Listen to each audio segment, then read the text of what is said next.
What's up guys, Josh Blunt here. In this video, I'm going to be talking about how to maintain muscle mass during this basically nationwide lockdown. Let's get started.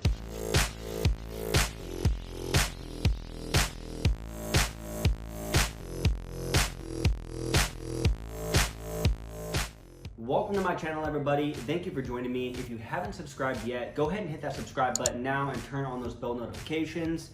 Many of us are stuck inside right now due to the coronavirus, and a lot of us are worried about losing those hard-earned gains over the next few weeks. I'll tell you one thing, do not be this guy here. Do not aimlessly walk around, sleep all day, and stock up on toilet paper. Nothing will lose those gains faster than that, I promise you. Now, not everything is going to be the same either, but there are ways that we can maintain our muscle mass until we can get back to our normal routine. That's what I'll be covering here. Now, it seems that the first thing to go during inactivity is your cardiovascular health. With your VO2 max, which is the measurement of your cardiovascular health, dropping as much as 15 to 20% within the first couple of weeks. Now, for a beginner, dropping even 20% isn't really that bad, but for the more advanced, 20% of muscle loss is a massive drop, physically and mentally, given that they've been working for years to build up that mass.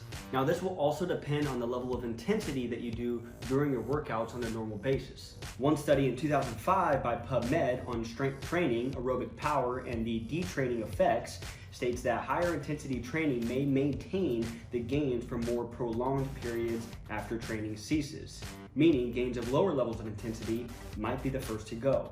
Now, as far as a loss in size, within the first few weeks you might look a little bit smaller than usual, but keep in mind that this is likely a loss in glycogen. One study published by PubMed states that muscle glycogen can increase muscle size by about 16%. And with that being said, another study published by PubMed states that muscle glycogen can decrease by 20% after just a week without training. Meaning with more muscle glycogen, your muscle will look fuller, and with less muscle glycogen, your muscle will look the opposite. And since glycogen holds a lot of water, you'll be losing a lot of water weight as well. But lucky for you, your muscle glycogen and water weight will likely come back in a short while after you start training. Strength, on the other hand, will decline after roughly 4 weeks without training. A study published in 2001 by Medicine and Science in Sports and Exercise on muscular characteristics of detraining in humans states that strength performance in general is readily maintained for up to 4 weeks of inactivity, but highly trained athletes' eccentric force and sport-specific power and recently acquired isokinetic strength may decline significantly. Now, this is only for individuals that can actively move around. For those individuals that have gotten sick or are bedridden for any reason will unfortunately lose those gains much faster.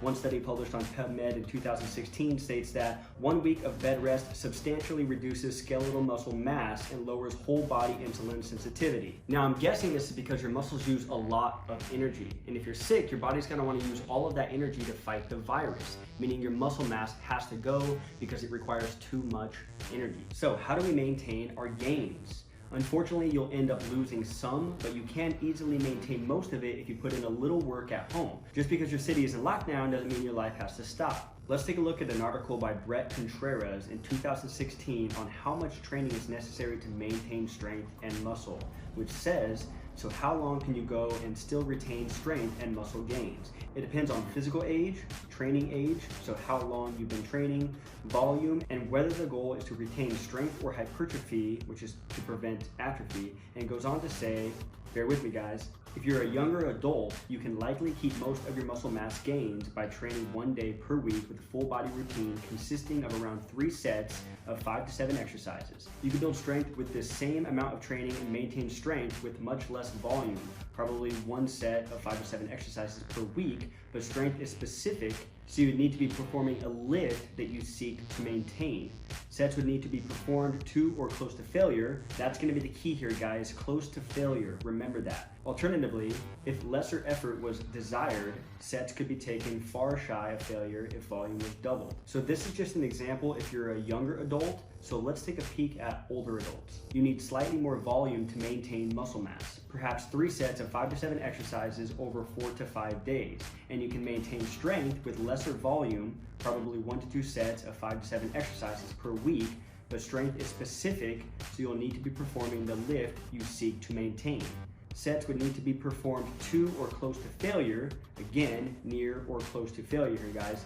Alternatively, if lesser effort was desired, sets could be taken far shy of failure if volume was doubled. Now, if you take a look at the graph, the 1/3 volume group for younger adults, the gray bars here, actually increased vastus lateralis cross-sectional area for the first 16 weeks into the maintenance phase. So for those first 16 weeks, with 1/3 the training volume, they were able to stay in the maintenance phase. So it doesn't look like it takes much here, guys. There really is no excuses. You can maintain muscle mass during this crisis with very little effort compared to what you used to put in.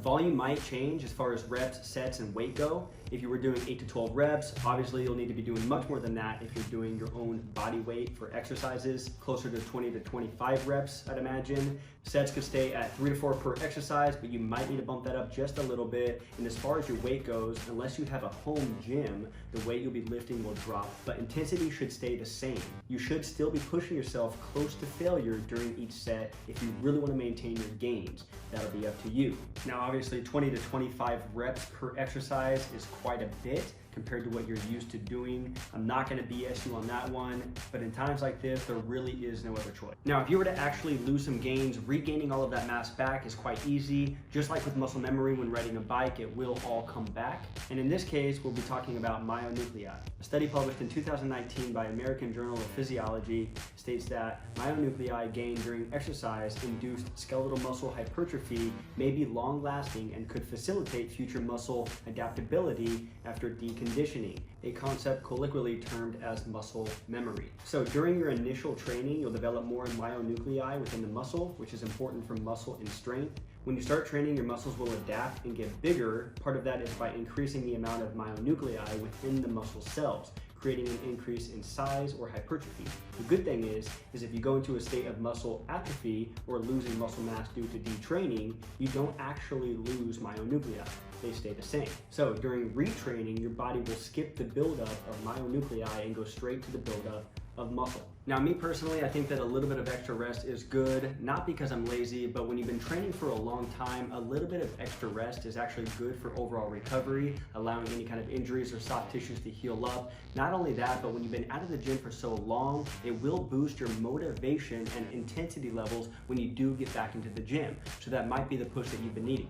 Now, aside from a moderate amount of exercise to stay fit, there's more that needs to be going into it to maintain most of that muscle mass. And that's going to be maintaining your maintenance in calories. Overall body composition is strongly affected by how much you're eating on a daily basis. That doesn't mean being in a calorie surplus like your bulk season. That's only going to generate more body fat due to the lack of regular training volumes. And on the other side of things, if you're in a calorie deficit, again, because you're not training, it'll just result in more muscle breakdown. So obviously, it's just best to maintain your body weight with the right amount of calorie intake, which could take a small testing phase if you're not sure what exactly to be eating.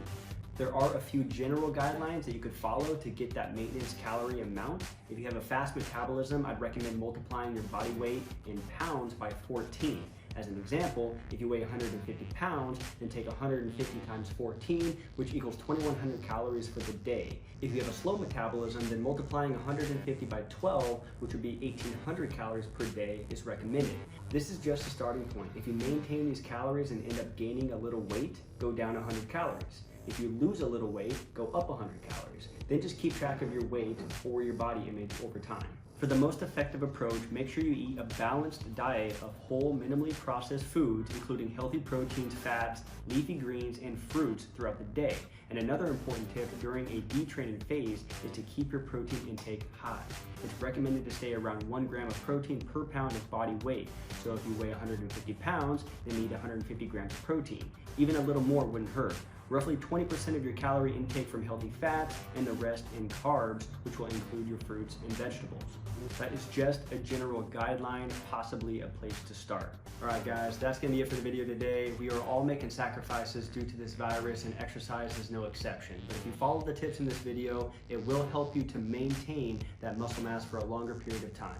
This is your opportunity to put your best foot forward. Many of us just skate by in life doing what we have to, but the world is in bad shape right now and we should be doing what we need to, so keep that body healthy. And if you haven't subscribed already, go ahead and hit that subscribe button now and turn on those bell notifications so you can be notified right when I release my next video. Let's stay strong. Let's get through this. I'll see you on the next video.